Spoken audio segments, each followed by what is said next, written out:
സാമൂഹിക നവോത്ഥാന നായകരെ ആക്ഷേപിക്കുന്ന നിലപാട് CPIM തുടരുകയാണെന്ന് BJP സംസ്ഥാന അധ്യക്ഷൻ കെ സുരേന്ദ്രൻ. കേരള കോൺഗ്രസ് ഡെമോക്രാറ്റിക് പാർട്ടിയുടെ സംസ്ഥാന കമ്മിറ്റി ഓഫീസ് കോട്ടയത്ത് ഉദ്ഘാടനം ചെയ്യുകയായിരുന്നു അദ്ദേഹം.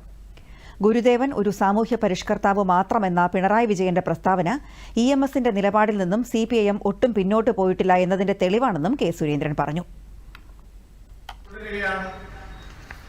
ശിവഗിരി തീർത്ഥാടന സമ്മേളനത്തിൽ വെച്ച് പിണറായി വിജയൻ പറഞ്ഞ വാക്കുകൾ കേരളത്തെ അക്ഷരാർത്ഥത്തിൽ വേദനിപ്പിക്കുന്നതാണ്.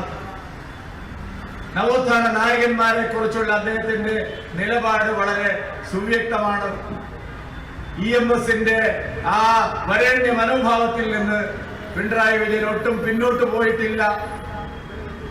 നാരായണ ഗുരുദേവൻ വെറും ഒരു സാമൂഹ്യ പരിഷ്കർത്താവ് മാത്രമാണ് എന്നുള്ള ഒരു ബാലിശമായ നിലപാടാണ് ശിവഗിരി സമ്മേളനത്തിൽ പിണറായി വിജയൻ സ്വീകരിച്ചത്.